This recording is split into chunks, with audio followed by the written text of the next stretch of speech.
Man, I can't believe this is happening. From podcast to TV, bro, we made it.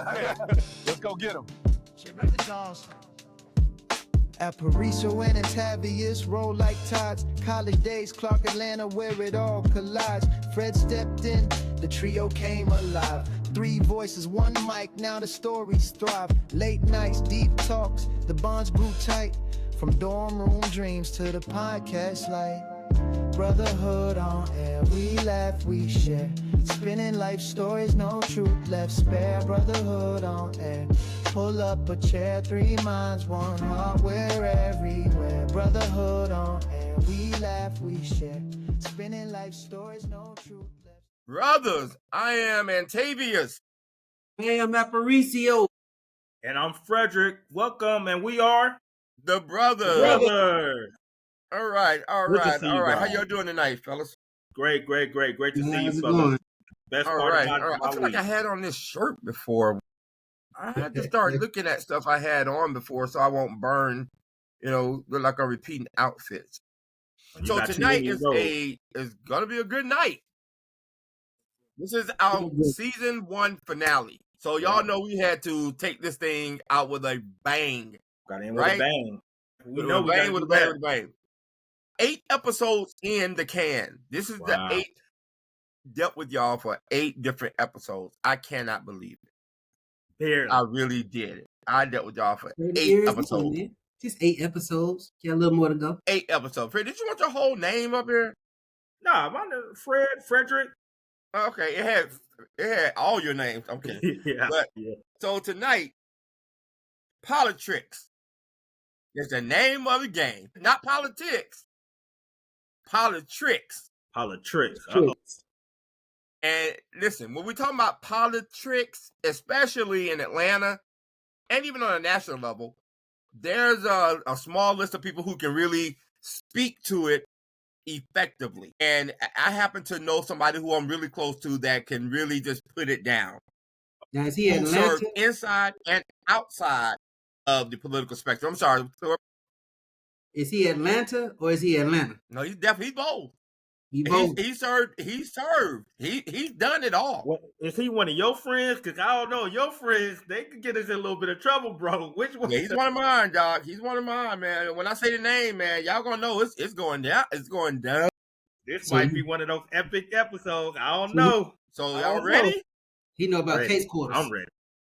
So let me introduce you all to my good friend, the one and only Derrick Bozeman, a native Atlantan, Atlanta City Councilman, journalist, community organizer, has built a strong reputation for helping colleges and universities, corporations, nonprofit groups, and individuals succeed. Actively involved in both community and politics, Mr. Bozeman was elected to Atlanta City Council in 1997 and then re-elected for a second term in 2001. Mr. Bozeman contends that education is the equalizer, and it is. And he served as a parent-teacher association officer at Price Middle School and a member of the PTA at Perkinson Elementary School. He is also active with the United Youth Adult Conference that was created by one of his very, very best friends. Mr. Bozeman is the president and CEO of Global Leadership Solutions, which specializes in strategic planning and group facilitation activities. He received a Bachelor of Arts degree in political science from Morris Brown College, where he began his political career as Student Government Association president. Bozeman is also certified through Midwest Academy to train the trainer in community leadership and organizational development skills. He has provided training for the Fanning Leadership Institute of the University of Georgia and at the Community Development Institute at Clark Atlanta University. I got this to retain there, y'all, so I sound like I got a list. Sorry. Yeah, you good? Mr. Bozeman, say what? Ain't nothing wrong with that. Okay. Mr. Bozeman recently selected as an international observer by the New England Human Rights Organization to monitor the 2016 presidential elections in Haiti. He was also awarded the 2016 Community Excellence Award by Rising in Community Excellence. Mr. Bozeman was Empower Board of Realtors 2015 Man of the Year. In 2014, he was given the Chairman's Award for Excellence in Broadcasting by the National Newspaper Publishers Association. He has been the founder and convener of Let Us Make Men, annual community organizing event, held in various locales throughout Georgia since 2005. As it's called, seeks to empower Black families and specifically Black males through its continuous year-round learning opportunities. And I can say that LUM does the work. Mr. Bozeman is an advocate for the inalienable rights of people of color and has appeared on CNN's Talkback Live, ABC's Nightline, Court TV, dozens of nationally syndicated radio programs, as well as being interviewed by the Wall Street Journal, the New York Times, and New Yorker Magazine. His understanding the breadth of issues led him to his own daily drive time talk show, Too Much Truth with Derrick Bozeman, which airs from 4 to 7 Monday through Friday in Atlanta. No, that's just a lie. So I'm going to go do a piece of editorial privilege. This thing airs worldwide. Like, you can get this show anywhere you want it because it's just that popular. As a journalist and air personality, Bozeman tackles subject rights at their core with his insight and that of interviewed scholars, politicians, entrepreneurs, and community advocates. Mr. Bozeman is a member of Alpha Phi Alpha Fraternity Incorporated and is active with Prince Hall affiliated Masons, where he has attained the 33rd degree. Mr. Bozeman is a member of Mount Sinai Baptist Church in Atlanta, Georgia. Without further ado, I hereby introduce to some and present to others the one, the only, Derrick T. Bozeman. What's up, Derrick T. Bozeman?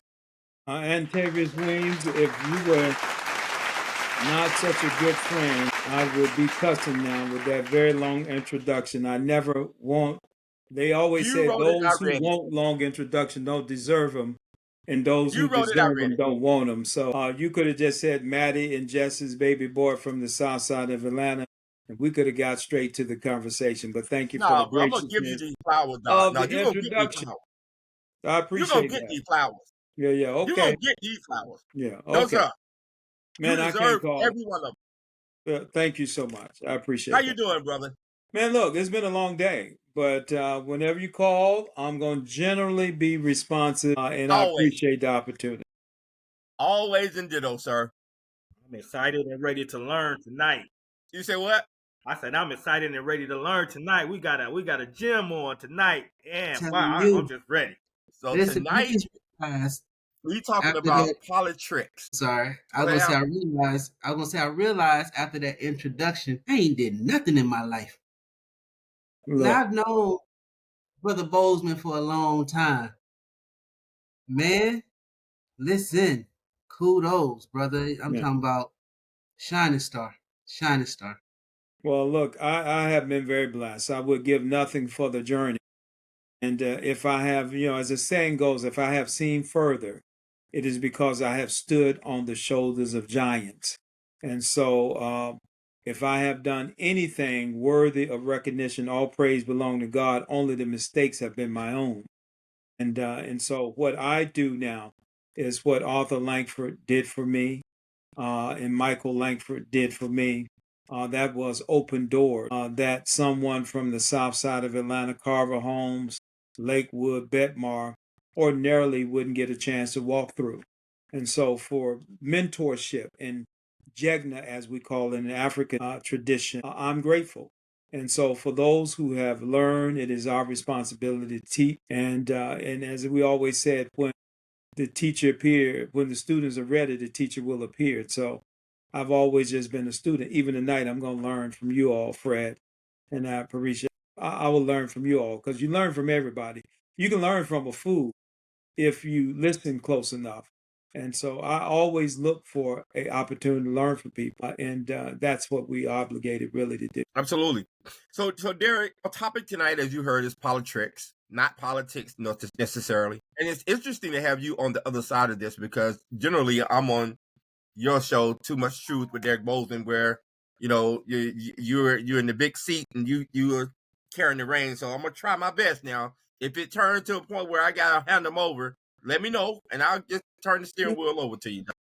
But so I want to talk about initially how you even became interested in politics. Yeah. How did that even happen?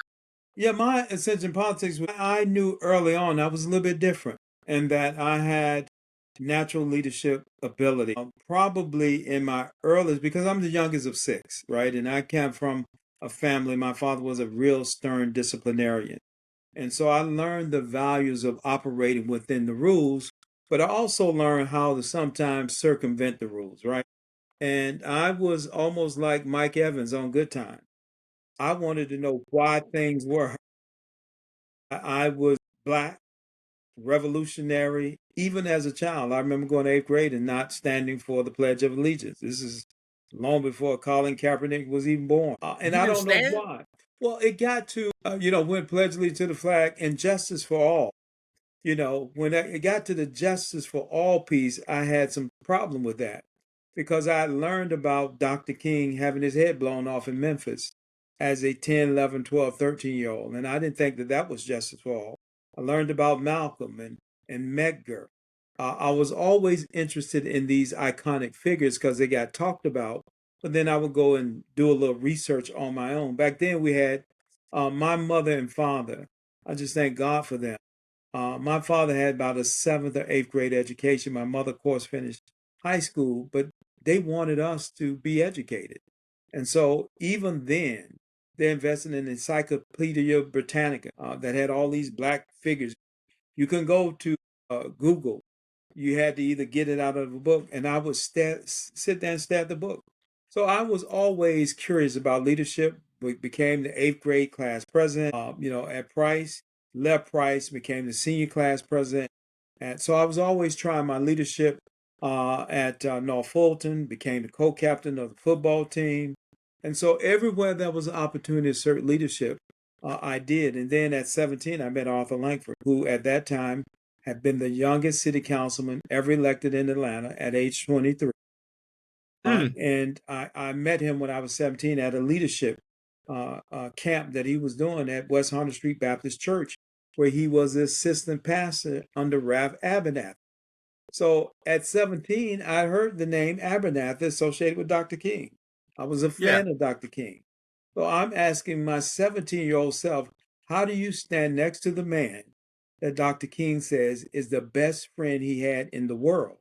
Arguably one of the most powerful figures and forces for good was Dr. King in the world. And you're standing next to and going to the office to meet Arthur, next to the man he calls his best friend.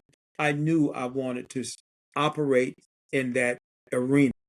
And so Arthur allowed me at 17, 18, 19 to be his assistant in his Senate office. He then ran for Senate, won in the state Senate. And so I got to work with him. And subsequently, I meet his brother, Michael Langford. We become best friends. So that's how the story goes. How old were you when you became his assistant Well, I started working with him when I was 17. So by the time I get 19, 20 and entering Morris Brown, he wanted me to come work with him. So really as a freshman, I'd already started working with him.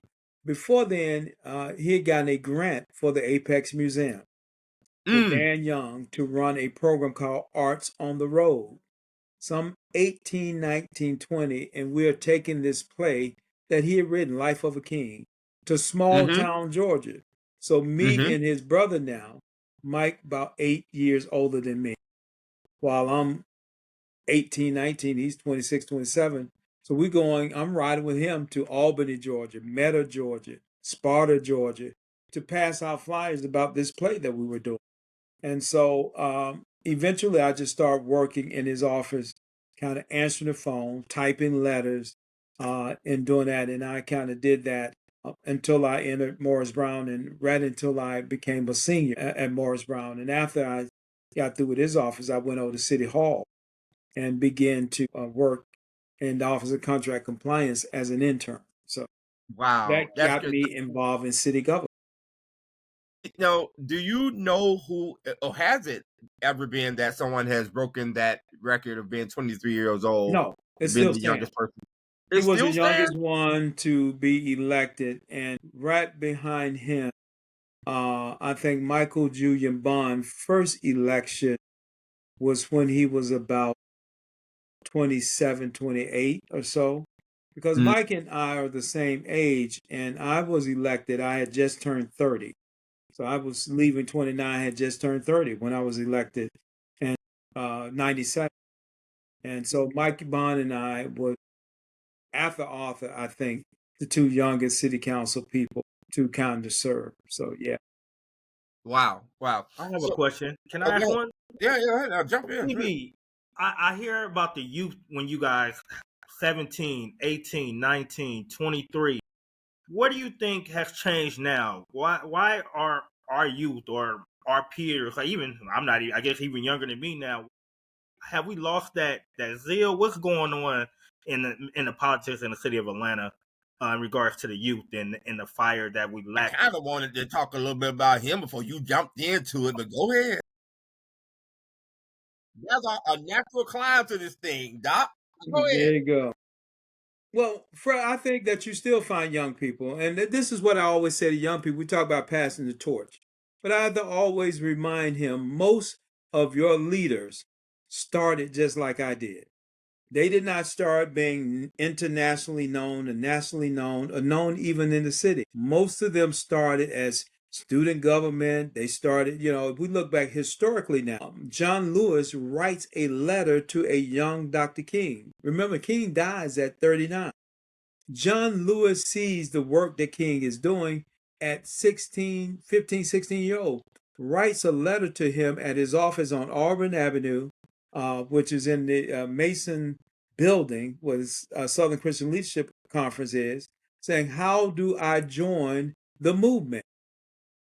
And King eventually tells him, I'll send you a bus ticket, come to Atlanta, we'll get you involved. And that's what John Lewis do. And he's 16 years old. When King sees him, he said, hey, John Lewis said, hey, I'm John Lewis. He said, oh yeah, you're the boy from what? Troy. You're the boy from Troy, Alabama. And that's how John Lewis became known in the movement, the boy from Troy, Alabama. So I think young people now do get involved, right? They do. You saw them involved during the rebellion that occurred. These young people were in the streets. I'm talking about 15, 16, 17-year-old, and they weren't there asking what a new party was. And so I think that when issues rise up, you see this rebellious nature in our young people spring forth, because they understand injustice, although they may have not had to deal with the racial components of it. But they understand a man on the ground should not be choked to death, and the system should not defend cops who did that. And when you do, they have no problem getting in the ATL streets and no other streets. And that's what I love about this generation, is while they're not, the civil rights movement is not just present in their face like it was. When something pops off in our community, they have no problem getting out there and risking it all, if you will. So I give high watermarks to the young people, and I don't think they're all just off the mark as we think they are. Yeah. So listen, we're gonna take our break, because we kind of just jumped right in. And thank you, Fred, because we only got an hour, so we really do need to do that. But we do need to take our first break and come back and do our hot topic sector that we did not get a chance to do. So we're gonna do that. We're gonna come right back, do hot topics, and then we're gonna jump right back into it with Derrick Bozeman on the Brothaz.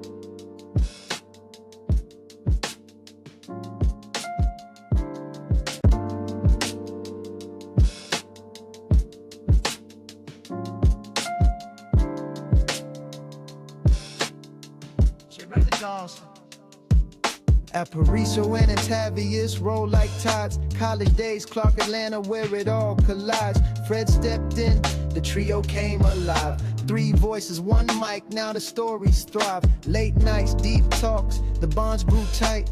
From dorm room dreams to the podcast light. brotherhood on air. We laugh, we share. Spinning life stories, no truth left spare. Brotherhood on air. Pull up a chair, 3 minds, 1 heart, we're everywhere. Brotherhood on air. We laugh, we share. Spinning life stories, no truth left spare. Brotherhood on air. Pull up a chair, 3 minds, 1 heart, we're everywhere. 3 minds, 1 heart. Oh,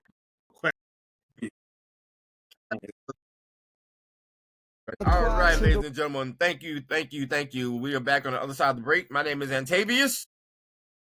I am Aparicio. And it's Frederick. And we are Brothers. All right, so we're going to jump right into this hot topic. Fred, this is your hot topic, so I'm going to let you lead, but I guarantee you it ain't going to go far before we all are at it. All right. The hot topic today, I don't know if you got the clip, bro. Or you able to get the clip or no? No, but I can grab one. Go ahead. Let's go ahead and just stop it up. Start talking. The hot topic today, what's going on in the CDC? I am really, really intrigued. This was actually my first time hearing the backlash of the C. I know that we know anything with Robert Kennedy. He's just one of those Kennedys that just don't get it right. Other than that, it looks like that by Trump, through Kennedy, he has got rid of the CDC director. And I think about 300 employees have followed suit and left with her, or at least protesting for the time being. So I really want to know everybody's thoughts about what's going on. What do you think? Is this a Trump attack? Is this him walking down what he said he was going to do? What are people's thoughts and ideas about this? So, okay, I can share your clip now if you like me to. Now, what I don't know, Fred and App and Derrick, I saw this clip earlier. Who is that? Who are those people that they were cheering for? I didn't know.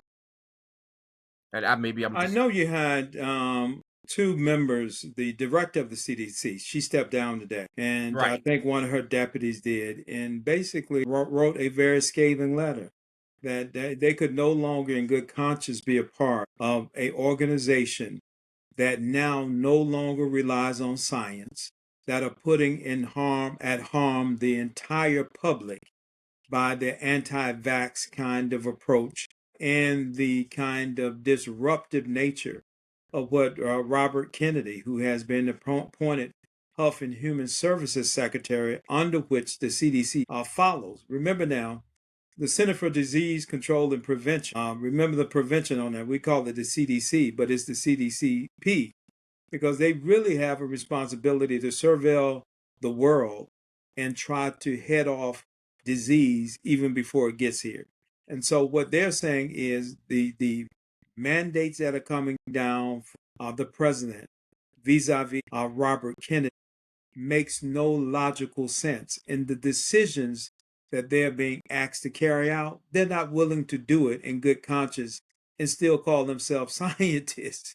Because when you tell people you don't have the vax for measles, and epidemiologists tracks disease states and how they rise and fall, and they're seeing a rise in HIV rates that is alarming, particularly in our community. As we take away some of these PrEP clinics and we talk about anti-LGBTQ folks, we don't want to do anything in that field. And so now we're seeing gains that have been made, being kind of eroded. And the CDC director today said, I'm just not willing with my reputation to be a part of this kind of hit squad that you all have that wants to take out, real science that tell us what should we be treating, what should we really be surveilling, what should we keep our eye on.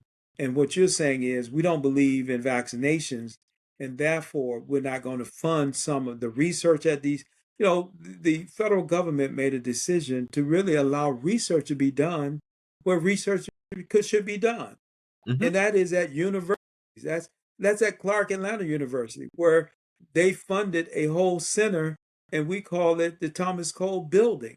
but it's really a research center. They put $20 million in that particular project, which allowed for a center to be built. But if you go upstairs in that building, it has all kinds of research and science labs in it, because they knew academia could do a much better job than them one or two scientists here, 3 or 4 scientists, and try to make them all be at Washington. But this administration has basically said, we don't believe in that. And so what these professionals are saying, we simply cannot put our reputation, good names, on what you're asking us to do. And that is turn an eye to science and the reality, and people are dying as a result. Yeah. You know what I found to be really interesting is that when Robert Kennedy fired her, her response was, "You didn't hire me, so you can't fire me." And you know, I was confirmed and hired by the president. Only the president of the United States, as she said, can fire me. So what does your president do in response? This is what he does in response. Check it out. She had only been there 1 month. Just been, doctor. How could she have messed anything up? She's only there a month. She make her money. That secretary, ooh, she makes her money every day. What do y'all think? Well, she told the truth. I mean, here's the election have consequences. All the director serves at the pleasure of the all of the cabinet secretaries serve at the pleasure. And so yeah, so the president is right. His spokesperson is right. What does that really mean? To the victor goes the spoil. Politics have consequences, right? You know, when you win, regardless of whether you are a foolish individual, although the Constitution puts safeguards in there in case we hire a lunatic, you know, we're fastly approaching that. And so there's a segment in the Constitution that allows for, you know, they always talk about Article 25. At the end of the Trump is doing what Trump can do. And so the American public might as well grin and get ready for 3 years so that you can say, we'll never make this mistake again. Well, this man is, his job is really to take this country to hell in a handbasket. And that's what he did. He's done a pretty good job at it. And he knows what his job is. He's very clear on what his edict is. He knows what he's there to do. It is to break this. It is to break this democracy in this country in ways that has never been wrapped close. White nationalism in a Judeo that says, you know, that he's great for the country and he's doing the Lord's work. So, I mean, this is what America voted for. This is what they want, and this is what. Now, what's interesting is this man also said to us very clearly, if you vote this one last time, as far as I'm concerned, you'll never have to vote again. He did. And he's attempting to create an incredible amount of distraction so that can become true. Do you not think so, Derrick? Well, I think he's great at it. I think the Constitution still, I mean, you're a lawyer, so you practice the Constitution. There are things in the Constitution that he just could not constitutionally do. That would take a constitutional amendment, and it has to go be voted on by the states, and 3/4 of the states will have to. So I'm not worried about that part of what he says, right? Really? I think that this man's been able to do all kinds of stuff, though, Derrick, that he shouldn't have done. Yeah, well, here's the thing. While he is in power, right? He controls the levers of power. I think what the Democrats will learn is do not play around with this guy. Because what he has done is what he accused them of doing, and that is weaponizing. Pam Bundy is a tool. Yes. And she is being used, but she's also an attorney. So there are rules and canons that go along with that profession.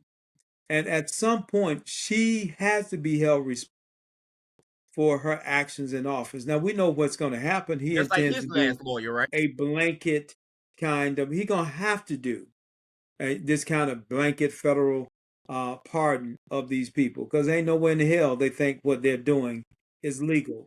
And what people are not watching, Weems, is probably the things that what we don't often get is most of his decisions have gone to the appellate court and been. That's right. Right. They either been stayed or they've been held, stayed, or they're waiting for some further consideration.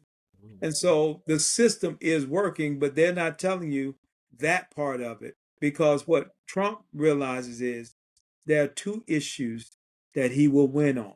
And if Democrats don't develop some kind of strategy, one is immigration, right? Nobody cares about him running Mexicans back across they don't care, right?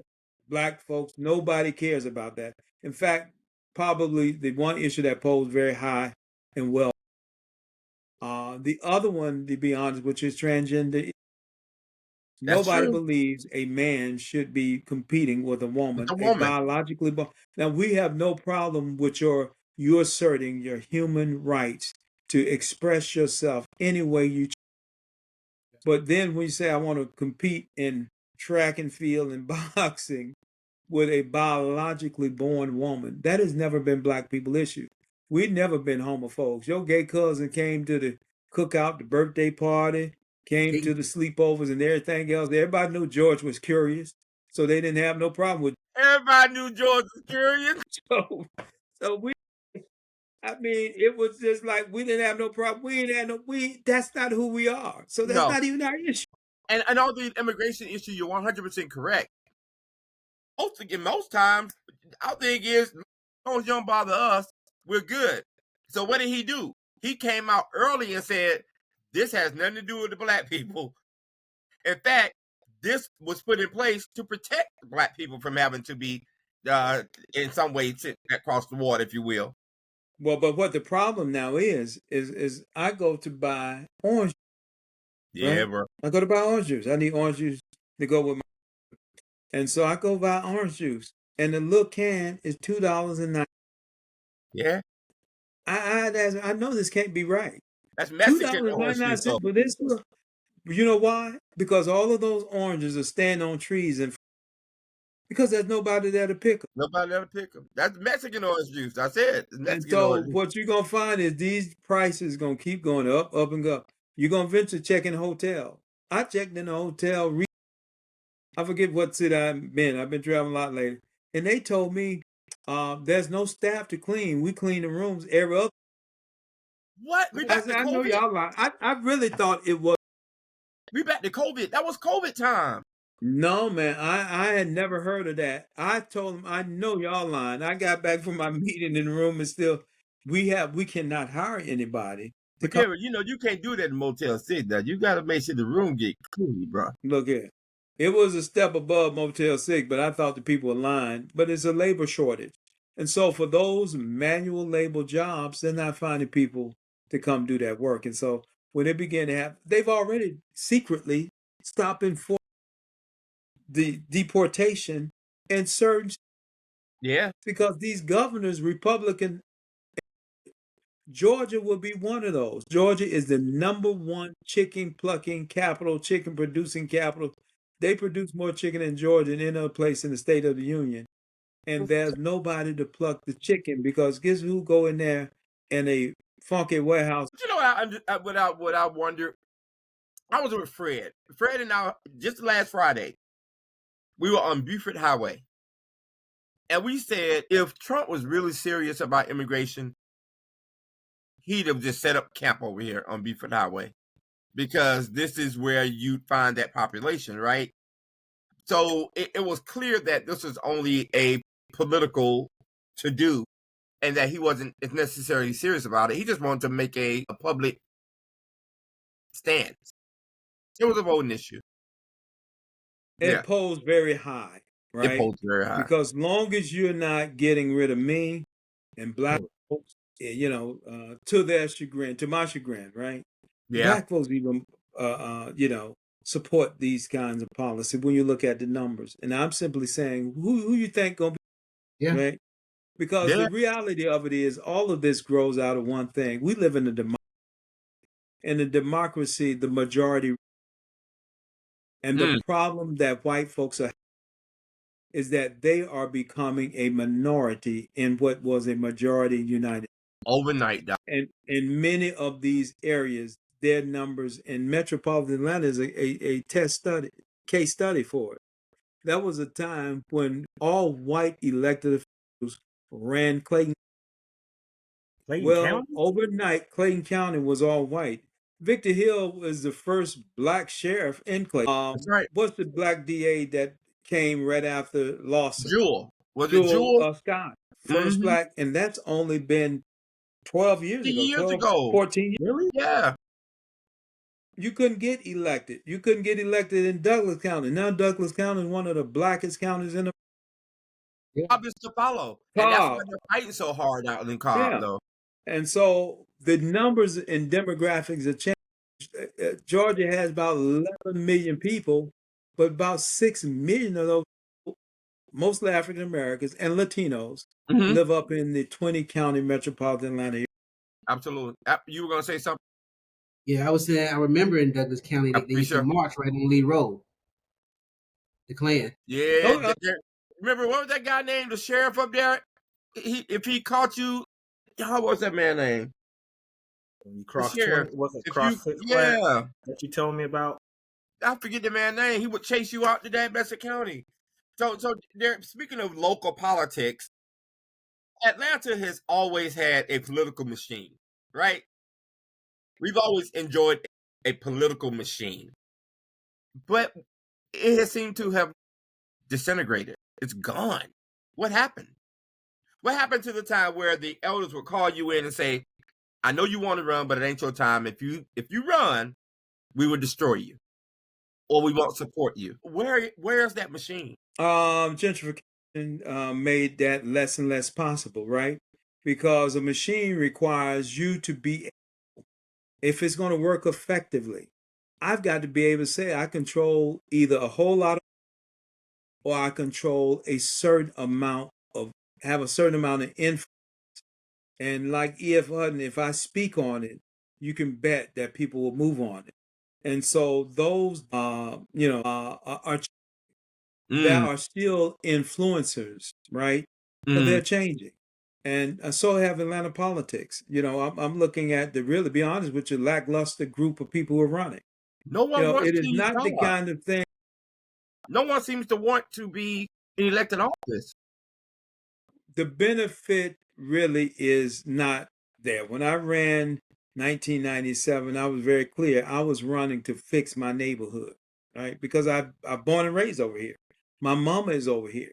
I was going to Carver Home for Louise Watley to fix Carver Homes.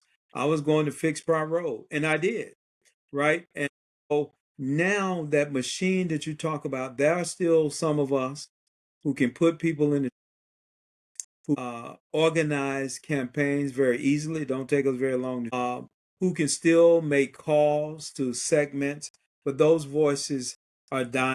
Those were the Michael Langford, the Vincent Forts, those are the Andrea Boones and others who now went into politics, right? We learn from the best of them. Andrea Boone comes out a legacy of leaders. Her daddy was one of the baddest organizers. Right, Joe Boone. He worked under Dr. King. And so you learn how to organize people. And so if I wanted to put together a campaign, I know who to call, but I also know who not, right? Because some of these Negroes advertise that they have track records and they can do all of this. Their campaign running is based on and money is the mother milk of politics. And so what the only thing I say politics always missing is good. Wow. And now you see a lot of good people saying, the hell with this. I'm not, it's just not worth it anymore for me to go down there. And you see the sadness of nobody really becomes an advocate for poor people. They become corporate tools. Yes. So Buckhead Business Association, Chamber of Commerce, and all these white organizations. The various foundations that are run by Chick-fil-A, all these other people, Arthur Blank Foundation, literally runs the west side of Atlanta. And so much so, they make the politicians scared to even, I've been to meetings over there where white folks run the meeting in the middle of an all-black. How the hell did we get? Yes.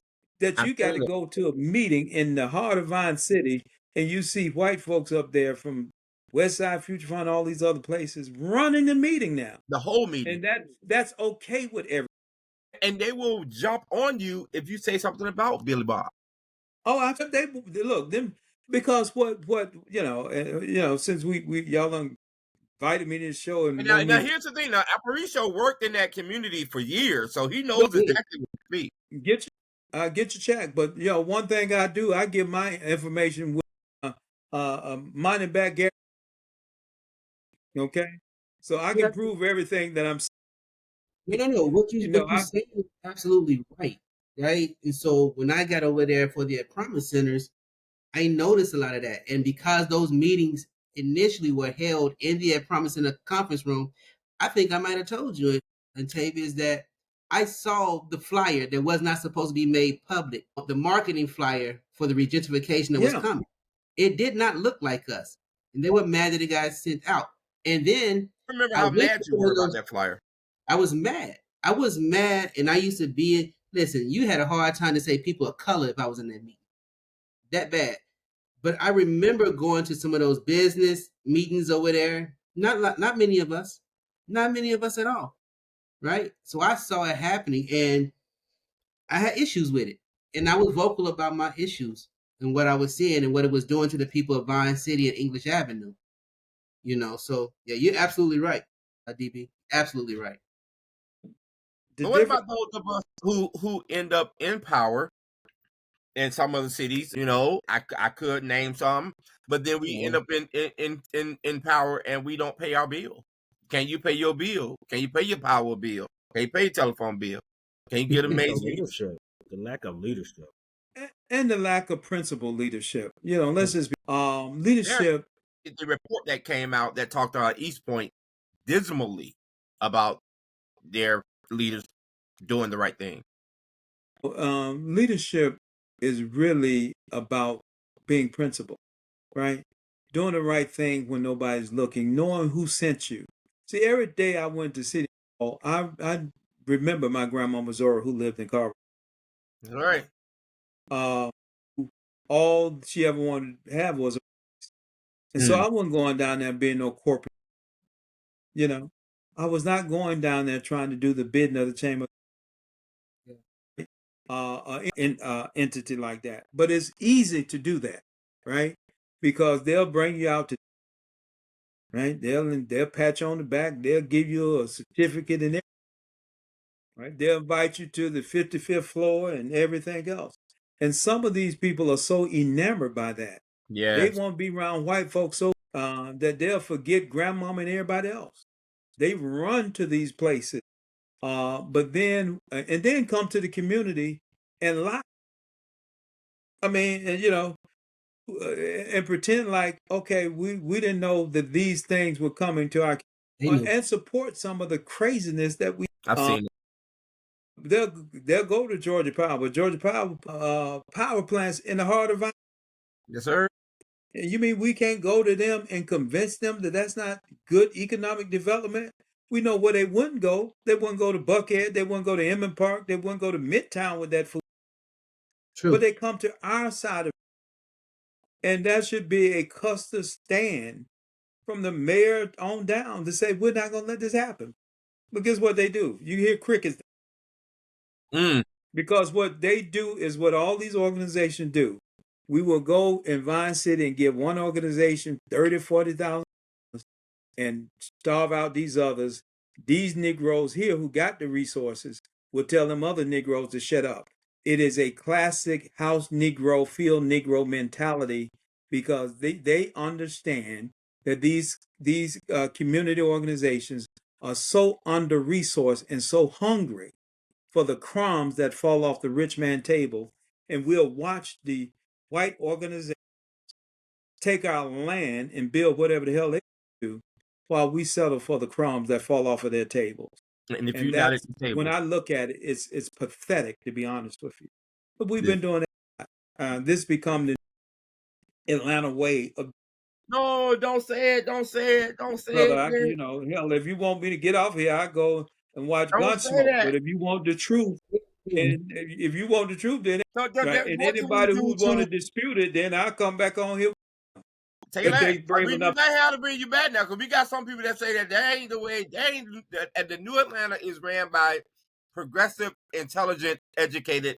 Brother, Black these Negroes don't own a wheel or a spoke or a puff of smoke. We're talking about these so-called creatives and others don't own in this city. A But your tight former path. mayor is running for governor. Come They on own now. they own a suit that's too short and pants and some slippers so they can go out to the martini bar and have a drink and pretend. Y'all know? Do y'all cuss on this thing? I don't know if y'all do. A lot. A lot cussing. They be paraded around here like peacocks, but they don't run nothing. When they really want to get something done, A they have lot. to I run said, up to not. Buckhead. That's a lot. Okay. They had to run up to Buckhead and get permission from the city fathers to move because that's who tells. Who are the city fathers now, though, Derrick? Chamber. Whenever there's a chamber of commerce, right, who has its tentacles in every. Look at the school board elections, and the school board is running. You're gonna see these, right? You're gonna see these all those people who promote charter schools, who promotes all of non-public education programs, right? And there are some tentacles that run right back to these same organizations we've been talking. West Side Future Fund, the Blank Foundation, and all of these other foundations. They all work together. It's all about If money. you go from North Side Drive all the way to Fulton Industrial, look who owns the. Is it And it's 3 preservation or of 4 different organizations. is it preservation of wealth or is it control of land? Or is it both? It's control. Let me say this. Malcolm said it best. Revolution is based on land. Brother, ain't nobody fighting over no island, right? They fight over who's going to control the natural resources of the land in Atlanta is very valuable, right? And so these people have put $600,000 condos on Bankhead Island, right next to where the shootout, because they realize we're gonna get. Let me tell you this, bro. Let me just get to this other part of what the reality is. These young YNs and these young Negroes running around out here that's buck wild. They'll be buck wild everywhere, but they won't go over there in the white part of town. Say less. And act up over there because they know one or two things. If they do, the police chief himself will be looking for their ass. The police chief, you let one of these white boys get hurt or one of these white girls get hurt over there. Now they can shoot 99 Negroes down there on Lindsay Street. Put your But face you in shoot one white lady over there, brother, they put your gonna face shut in the camera. They shoot one white person over there, they are going to come and shut the whole city. Damn, that's right. DC, what Trump is doing in DC.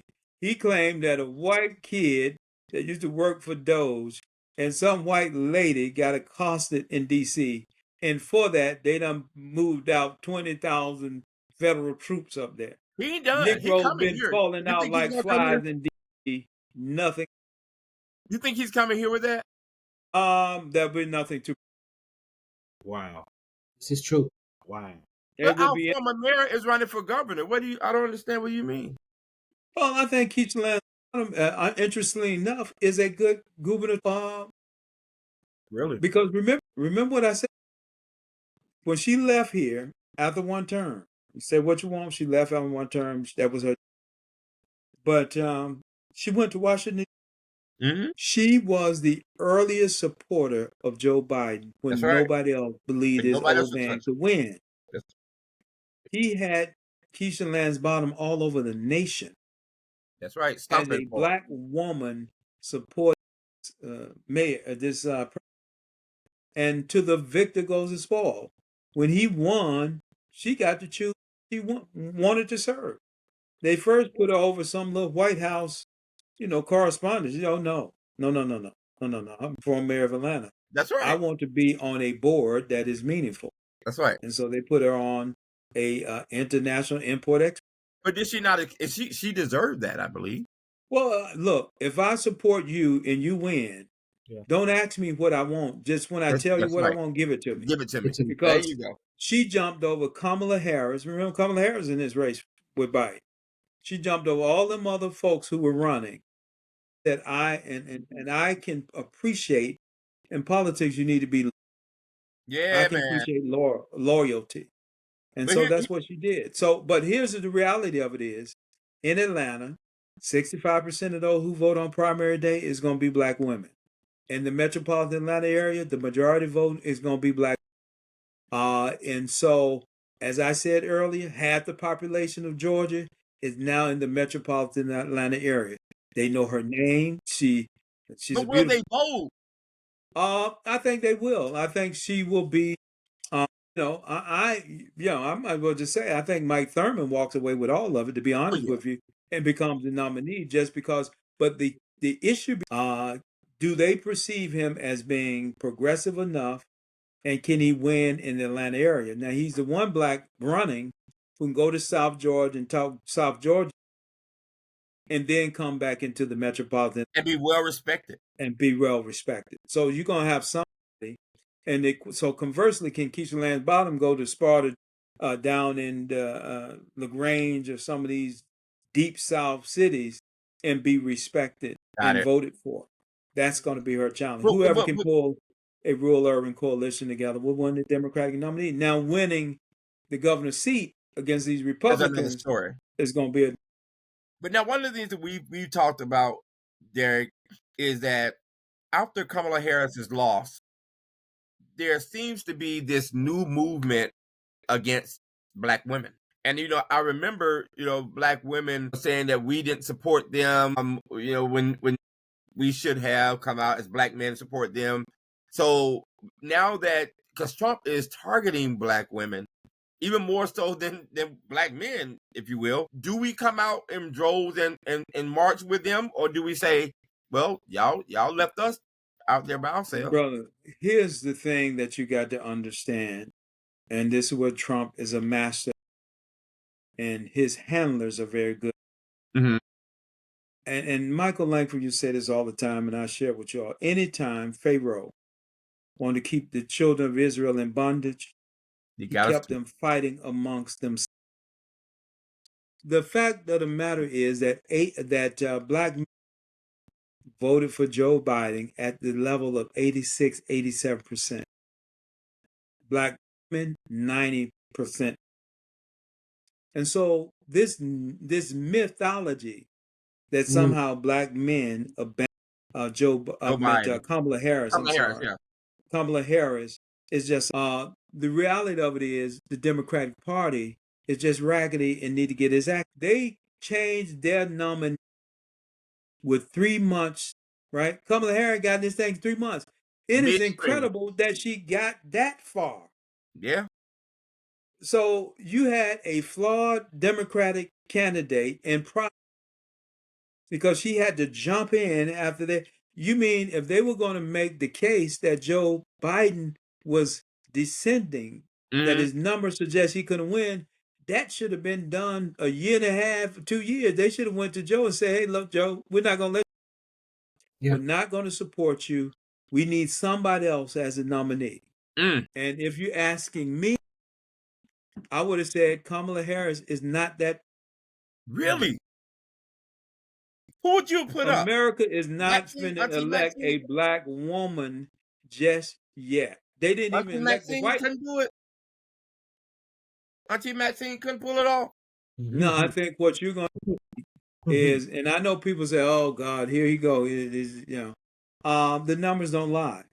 A man as flawed, Donald Trump trounced Kamala Harris. Yeah. And the fact of the matter is, it doesn't say anything about Kamala Harris. It says something about white America. And it goes back to that axiom that I say all the time. These folk would rather see a monkey with a diamond ring than to see a black man and woman with it. They said, look, we gave you President Obama, and look, great president, right? We even gave you Clinton. But that's all you getting. We want a white nationalist who will put these Negroes in their place, make them think they're not so progressive, who will get these transgenders and gays under control, and who will run these Mexicans back to Mexico. And so this white survivalist politics, because what they're saying is what I said earlier, their numbers are declining. They're at a negative population growth. So that means for every white person, that 2 are Now, conversely, for every black or brown, I mean, when one died, 3 two died. more died, right? 2 more died. And so there are now numbers of. Now, juxtapose that against black and brown. Well, we like to do nasty. They are birthing children at a rate that is. That's all we do. Drinking, and you're drinking birthing screw. yourself into a majority. Drinking screw. 62,000 people came to Atlanta, metropolitan Atlanta last year. 62. How many were black? A good majority of them were. The majority. Right. And so again, now we have had a continuous streak of over 50 plus years worth of black mayors. We had 50, what is this? 72? We have 53 years of black mayors. Wait, whoa. Don't start talking no crap. Look, we're gonna take our last break right here. Because I think Derrick Bozeman is about to say something about Atlanta's political structure, getting some vanilla ice cream put into this bowl. Do I have time to get me a drink? Yeah, we can go to drink. I need a shot for this, what you get ready to say. Right. So to that end, y'all, we're going to take our last break. We're going to come back. We are not going to, tonight, as I understand it, gentlemen, we are not doing bro mail, right?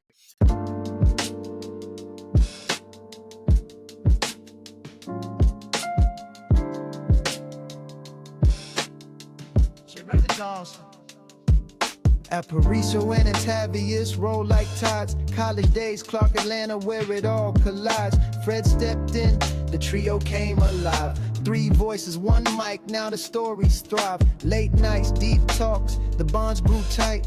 From dorm room dreams to the podcast light. Brotherhood on air, we laugh, we share. Spinning life stories, no truth left spare. Brotherhood on air. Pull up a chair, 3 minds, 1 heart, we're everywhere. Brotherhood on air, we laugh, we share. Spinning life stories, no truth left spare. Brotherhood on air. Pull up a chair, 3 minds, 1 heart, we're everywhere. 3 minds, 1 heart.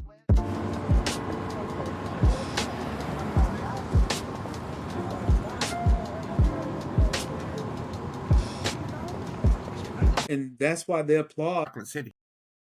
Welcome back to the brothers. We are going back into our discussion today with Brother Derrick Bozeman. A question came up, DB. Will Atlanta remain Chocolate City? Chocolate City. Derrick, don't play no games with this answer now. It depends on what you call Chocolate City, right? And what you think Derrick, Chocolate City. Before you answer this, I need you to understand. There are people watching this podcast. It is growing. And I need for you to do the right thing. Go for it. Do you not want me to answer? Always going to tell the truth. Yeah, Is it Metro or Stewart Avenue? When you invite me, I don't have a 1 speed, and that's straight gas. And so if I can't speak honestly, then y'all can cut me off and y'all. Let's be honest. 1972-73, Maynard Jackson runs, gets elected, takes office 72. So that's 53. And so we go from Maynard Jackson to Andy, from Andy Young to back to Maynard. Do we not? Back to Maynard for 1 term. From Maynard to Bill, from Bill to Shirley, from Shirley to from Cassim, Keisha Lance Bottoms, and Keisha Lance Bottoms, Andre. And so we've had a great legacy.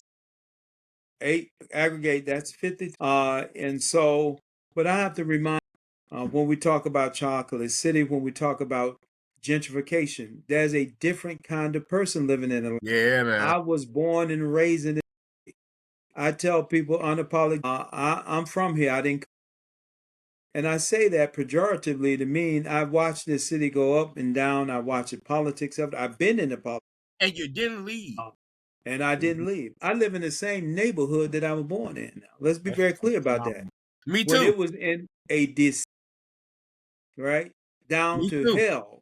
I live in the same area I was born in. The only reason I ran for city council is because I believe that my and her friends deserved a better, right? And I ran and I did something about it. Amen. So let me also ask this thing about Chocolate City. When you look at the number of condos that are going up, we're not buying it. We're not buying those. We're not buying a $500,000, $600,000.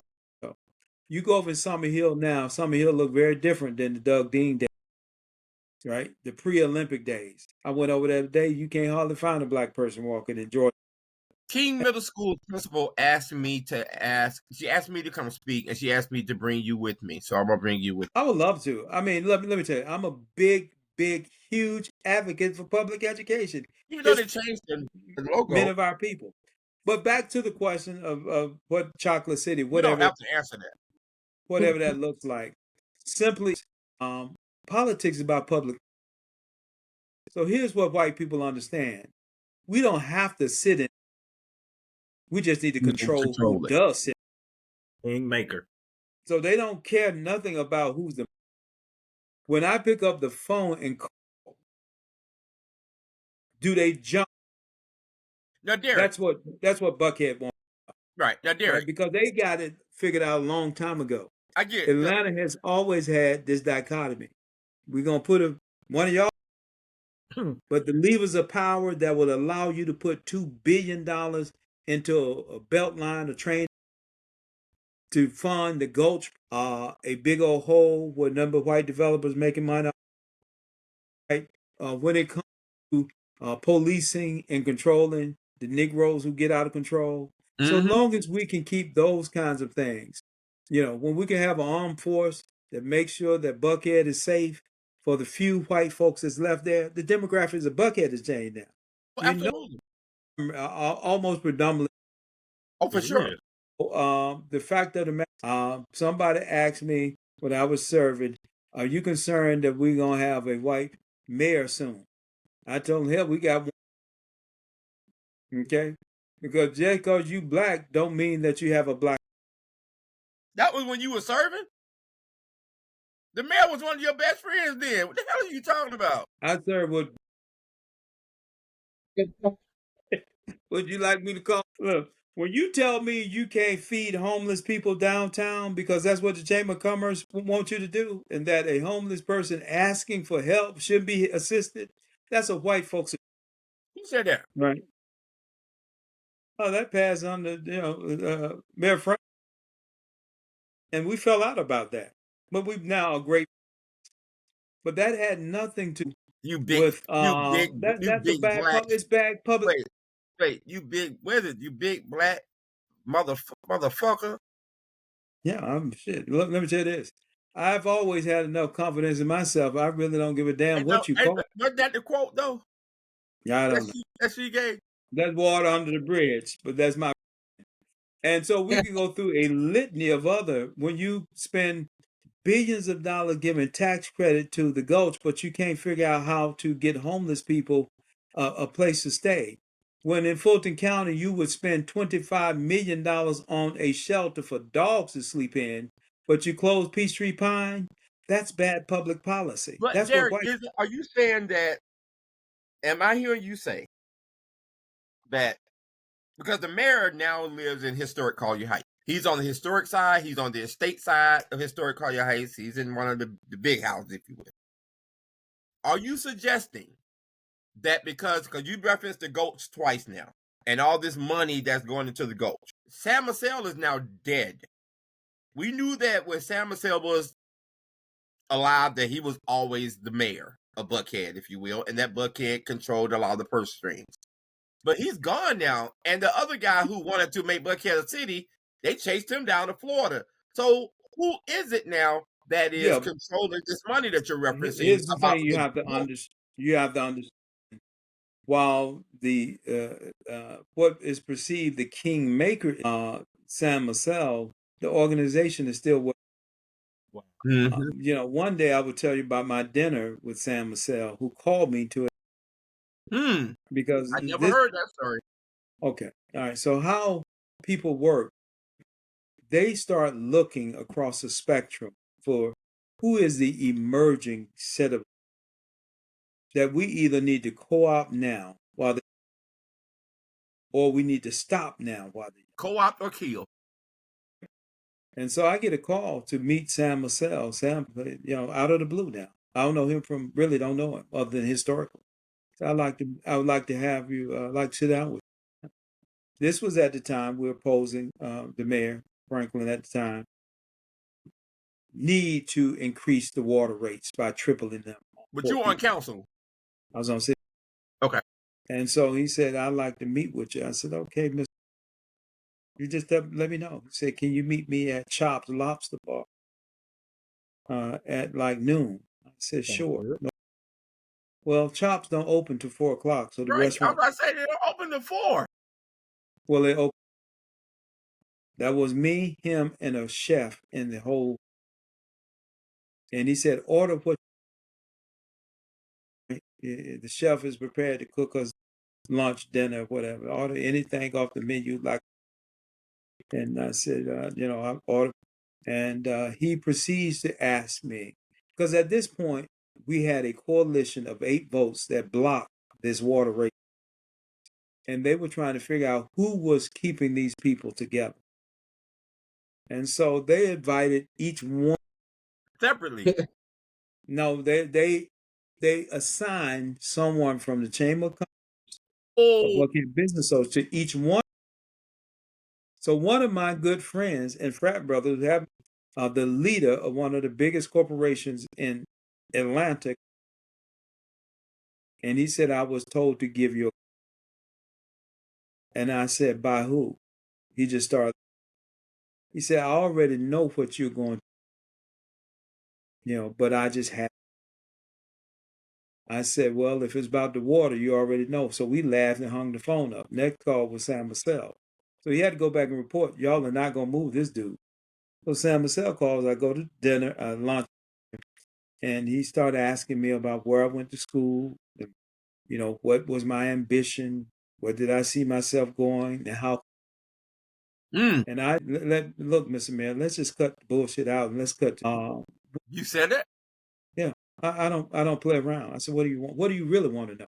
Because you asked me where I went to school, where I went to college. You already know that. Right, he knew that before you got there. Yeah, you already know that. So tell me what you. Let me be very clear with you. I'm not intending to run for.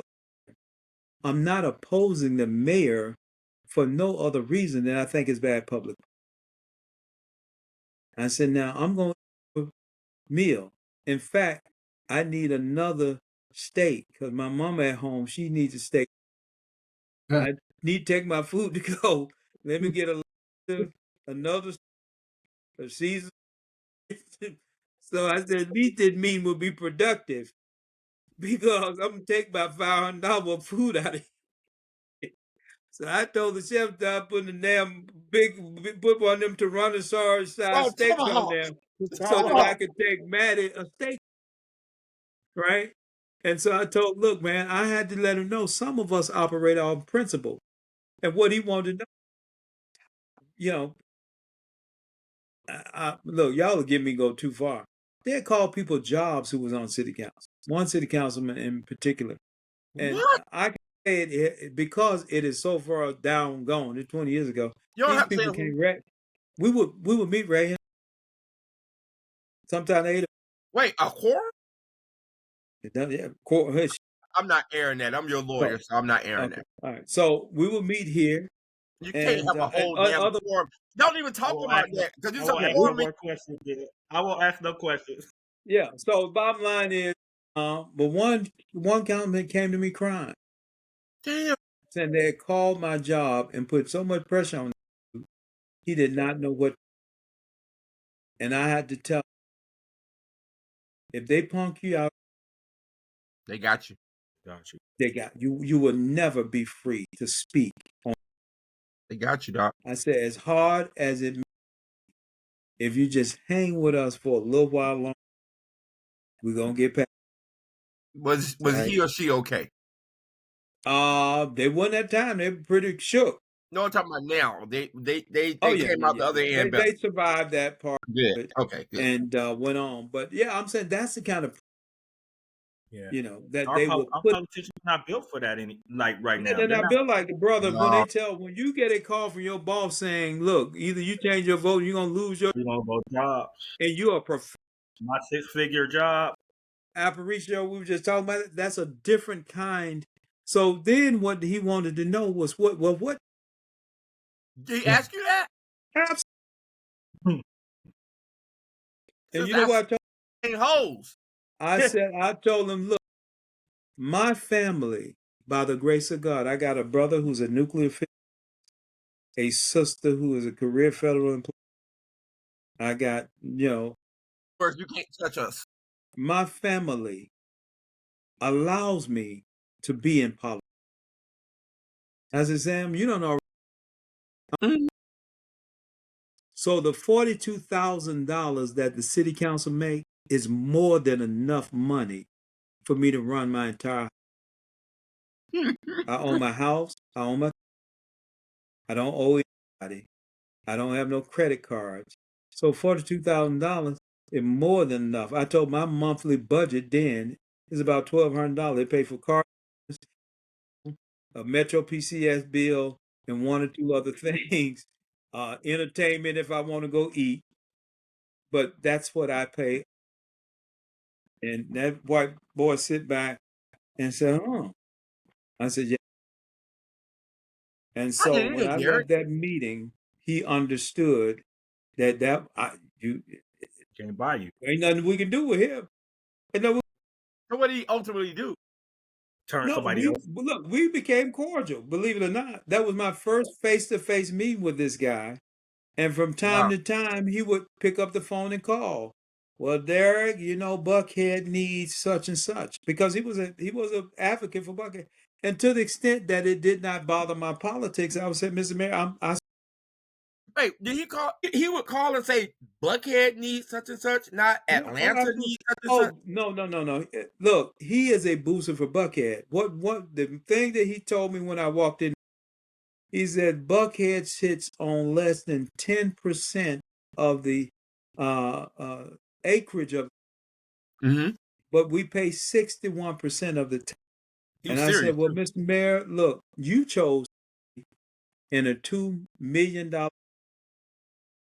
My house in Lakewood cost me $48,000. I got the same millage rate that you got. If you like to buy one of these houses down in my neighborhood, because we still got a few of them for sale, you can get out of that 61%. That the money that come from Buckhead. So come be your my neighbor. ass chose to live in Buckhead. You can live in Lake. Come be my neighbor. I had to tell you, look, you can have a jet 200. You too can have a jet 2 holiday. You can have a jet 2 holiday, because I told you that may make sense to somebody, but I don't get a different millage rate because I live on the south side. I pay the same rate. That's right. Yeah, that's but right. You choose to have, your people robbed ours to get these houses up here. So that's the kind of conversation we had. So y'all got me to memorialize this, and But Derrick, so the question becomes, what can we do as just the three of us? What can we do to, one, protect what there is that we have left of a, because I feel like we don't honor our history, we don't honor our leaders. Atlanta is that place where we've had so many leaders of our ilk. We don't honor them. What can we do? We don't know it. Yeah, we don't know it. I think you got to. Let me say this. I like Mayor Dickens. You have to jump behind him and support him when he's right. You have to, and you have to build coalitions. I understand. People didn't realize, they thought I was just this young brash dude down there, but I had relationship with my white. People would not know Debbie Starnes and I was best of friends when I was down there. Really? Howard Shook and I were very close. We actually. I don't believe it. Howard Shook? Howard Shook and S-H-O-O-K Shook? Yes, very good. Very. And people know I had friendship with Howard Shook. Look, I go down there It right. doesn't appear that y'all politics will ever align, Doc. But here's the thing.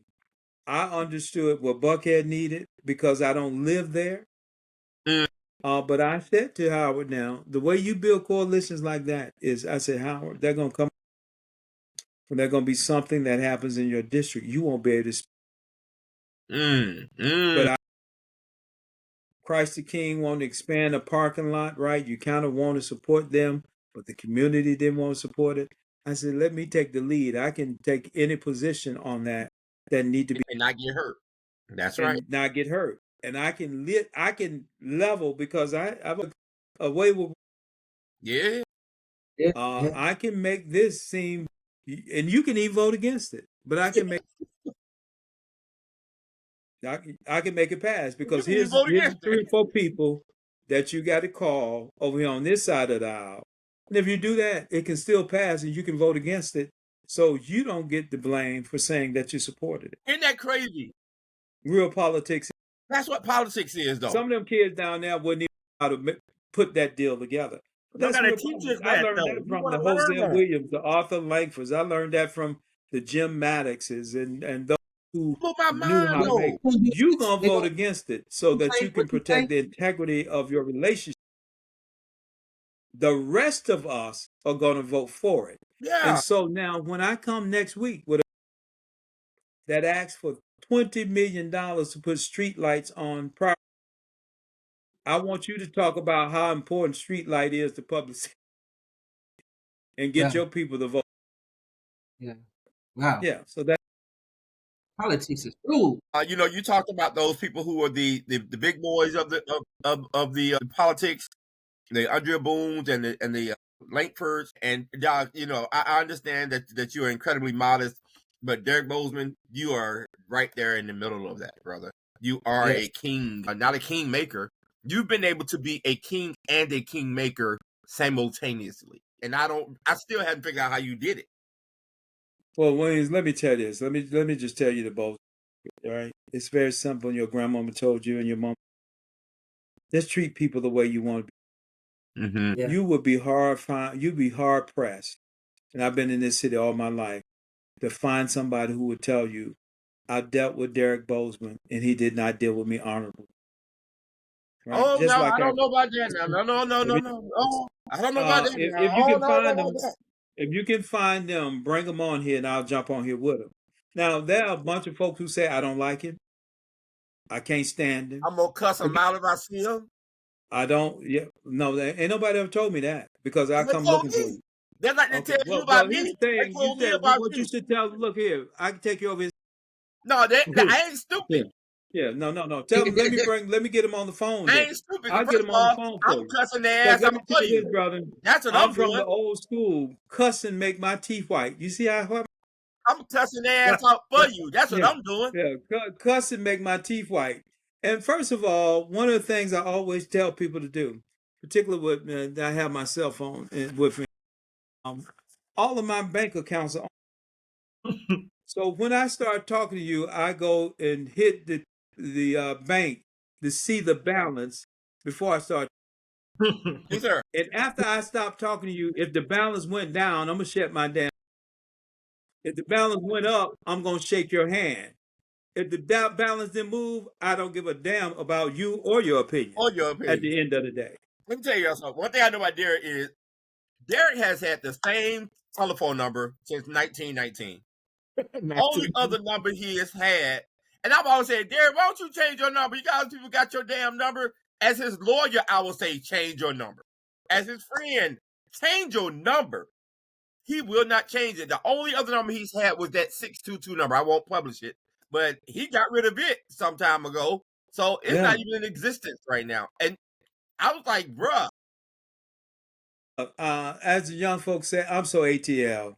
ATL is my home, man. It feels good to walk out in the streets and have people recognize. But it also feels good to see what our city is doing. I just wish that we could.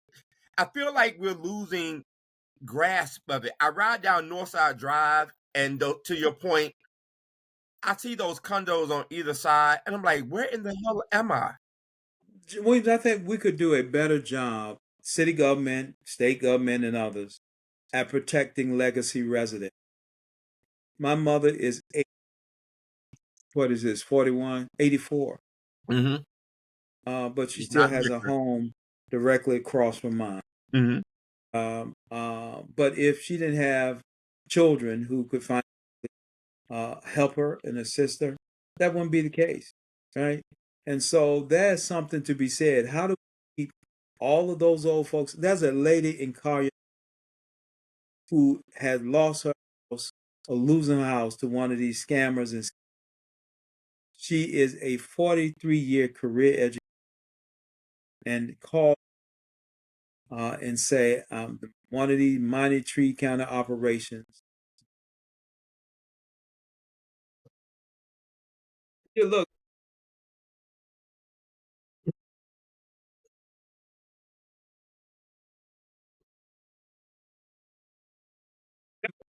Stay. Y'all have what? I ain't never been invited to one.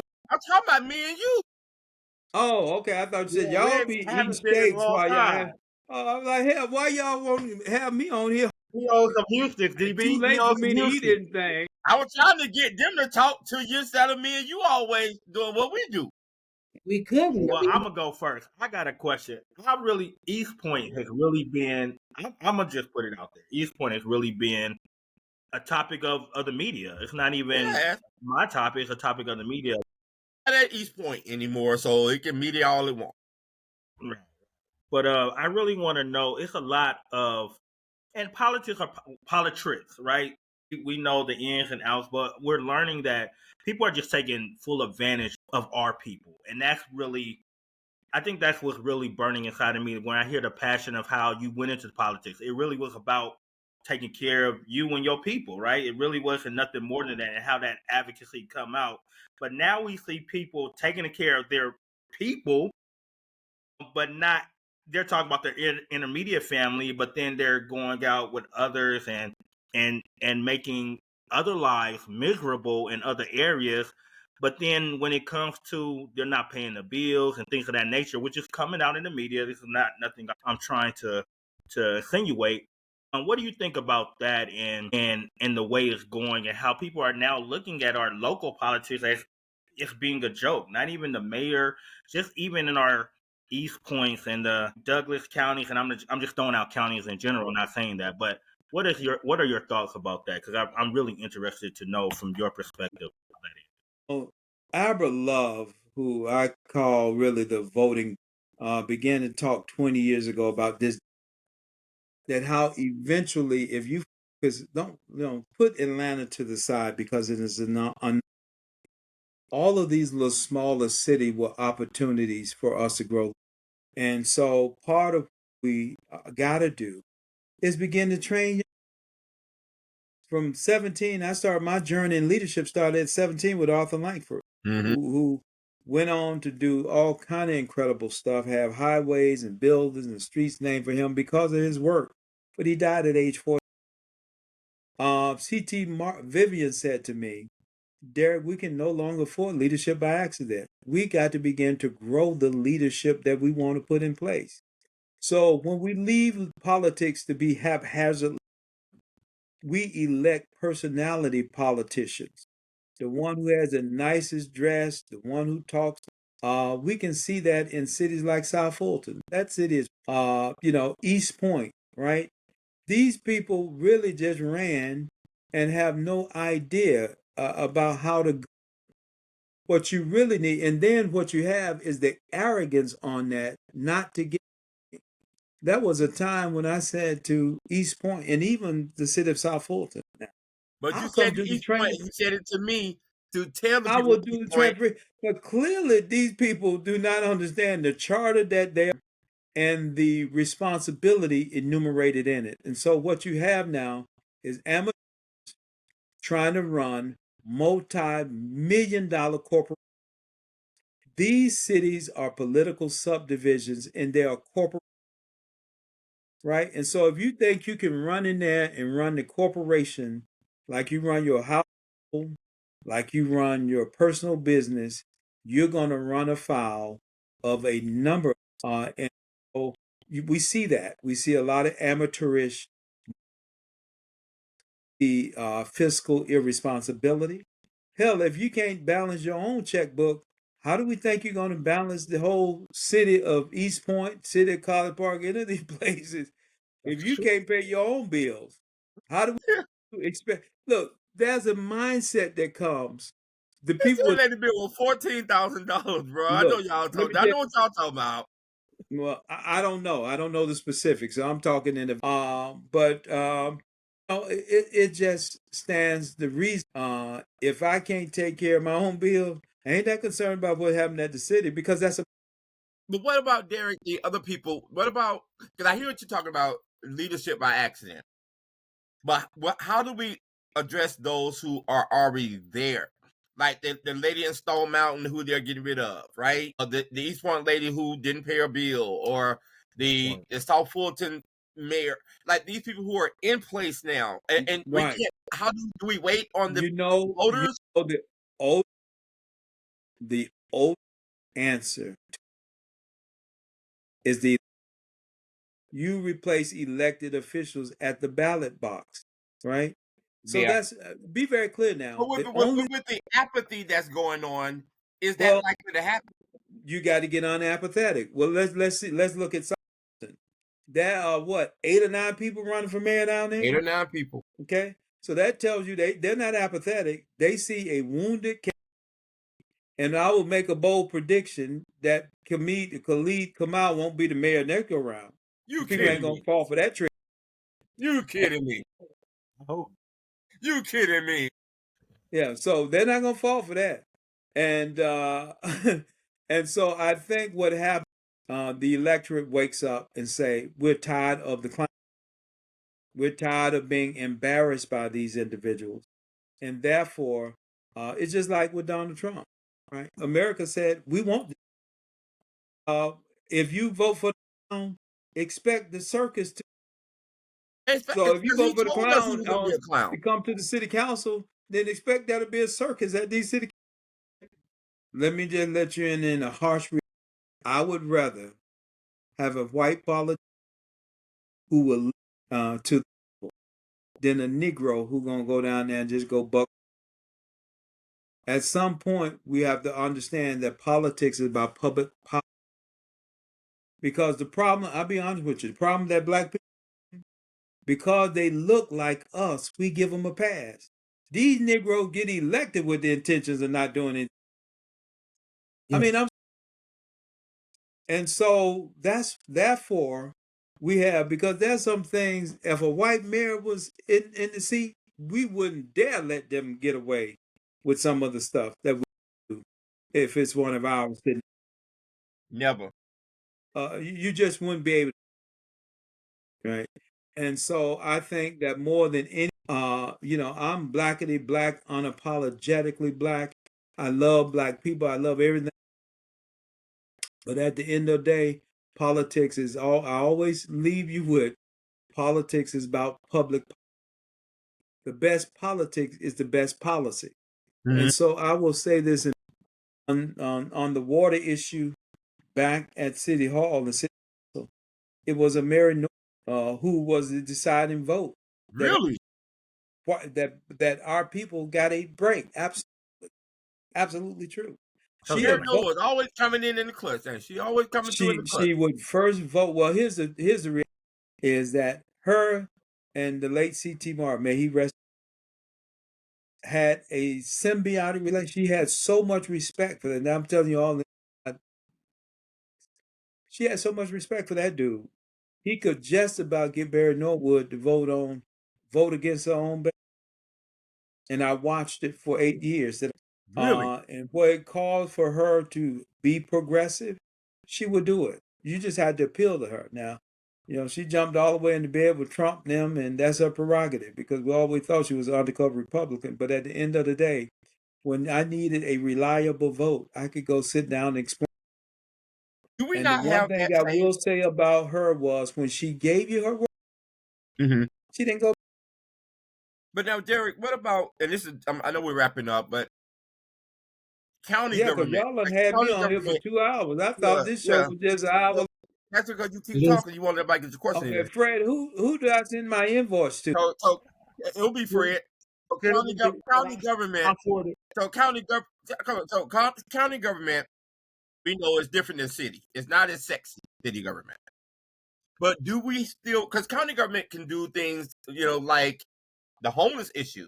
Health and human safety is technically a county issue, but they can't do or they won't do what city government does. It appears.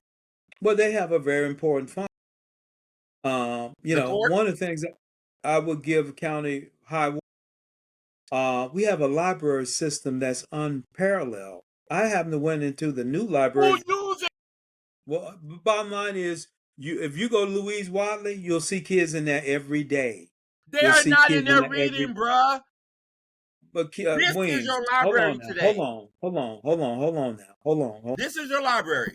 Yeah, but here's the thing. You still have, even if it's a safe place to keep that child out of harm's way for 2 hours, it's better than not having them there in there. And so the other reality of it is you do have programs that run out of there. And so I think that's library has responsibility. Fulton County has responsibility for court administration and funding those things. Very important function. So we know that the jail, right, good, bad, otherwise, they have very specific functions. So the city government, they're not. And it does matter who sits at that table. But were they right on that elections issue? Absolutely. I agree with, I had Commissioner Marvin Arrington on. I don't believe no judge, because that same judge came out of Douglasville. David T. Emerson, who's been called a lot of names out of Douglasville. This has to be clear. Well, on issues in Douglasville, right? I can say that because I'm not all. You can pull his record. I'll pull his record. And I believe he was the judge on Janala Wilson case when I was up there fighting for that boy trying to save his life. Case. But he comes again. Now I told you that the only people that can boss elected officials are who elected them. So you're trying to get an outcome, enforce an outcome out of elected officials who are under oath to not pledge their vote to anybody. But those without fear of favor. Hold on.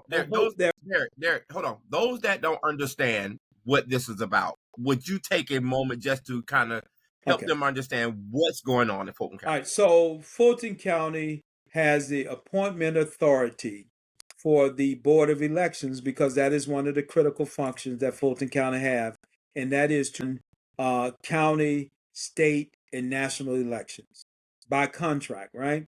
And by right.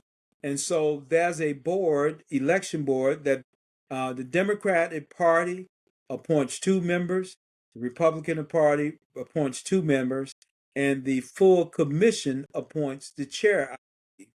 And so by appointment, appointment means that they have to then be confirmed by the entire. And the commission is how many members? I can't remember how 5, many I is. think now. 5, whatever it is. No, it's more than that. It's more than that. That's like maybe 7. 7 to 9. I can't remember. 7. I think it's 7 commissions. Mm-hmm. But the 2 Democrats were put up and they were voted on and they passed. Well, the Republican Party sent 2 extremists, one who's already on board, one who has challenged Fulton, did not want to certify the election, said Donald Trump had really won. But all of the positions are subject to county commission confirmation. Well, this lady and another one has not been able to get a majority of the commission to vote for them. So the Republican Party sues. They go to court on justice and are told by Judge Emerson that they must, as county commission, must vote affirmatively. Essentially, what it must put them in. So what that means is you're telling the county commission, who duly elected by the public, by the people, that you want them to change their vote to a certain. Yeah. I just don't believe that it's legal. I don't think it's right. And if it's me, I would have told Judge Emerson to go to hell and gave him directions on how. The only thing that I think that he can argue or rule on that really could have some legs is if he deems and determines by looking back at the legislative intent of this board that their votes are ministerial in nature and that they are, it's almost like a mayor's signature on a contract in a weak mayor form of government.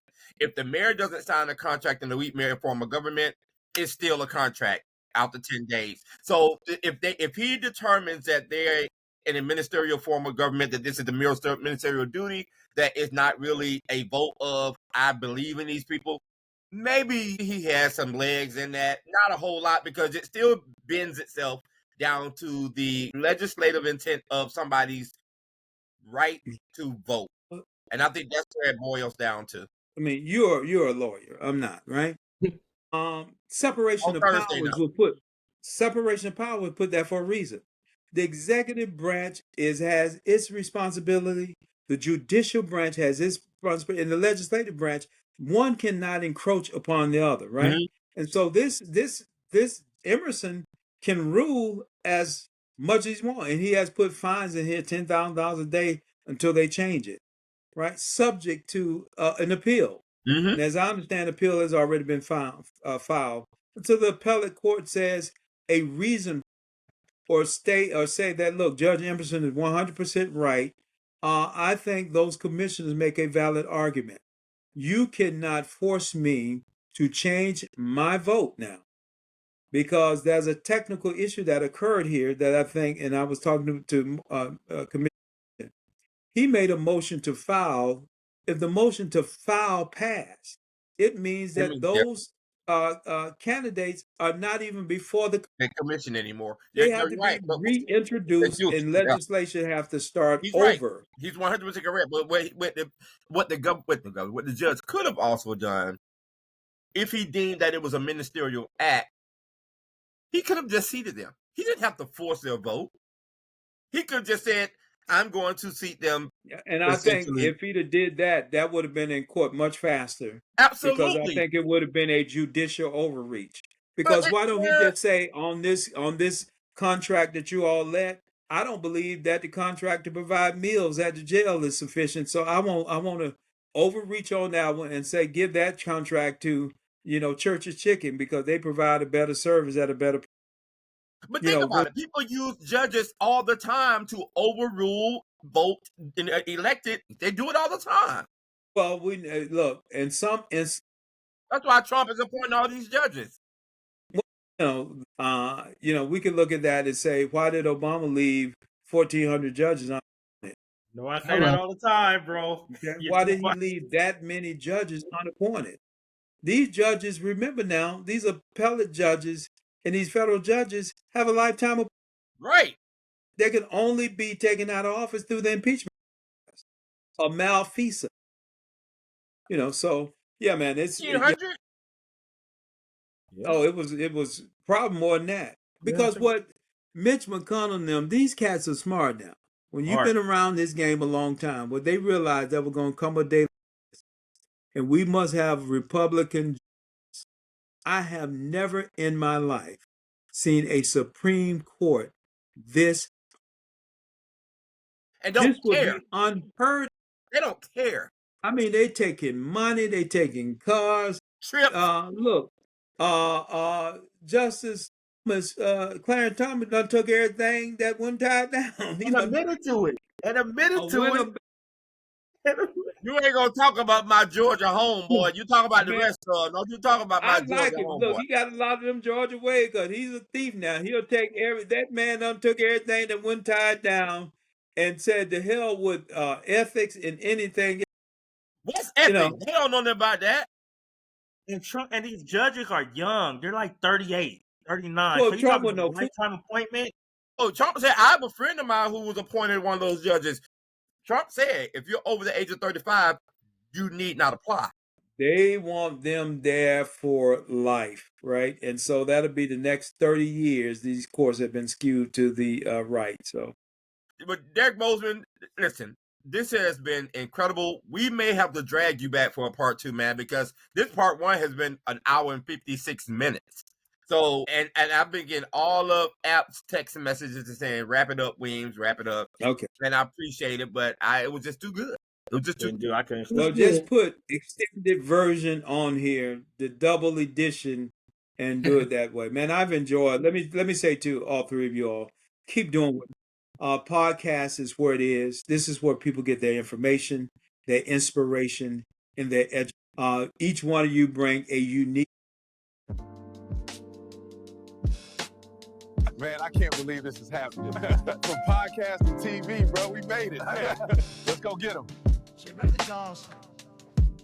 Aparicio and Antavius roll like tides. College days, Clark, Atlanta, where it all collides. Fred stepped in, the trio came alive. 3 voices, 1 mic, now the stories thrive. Late nights, deep talks, the bonds grew tight. From dorm room dreams to the podcast light. Brotherhood on air, we laugh, we share.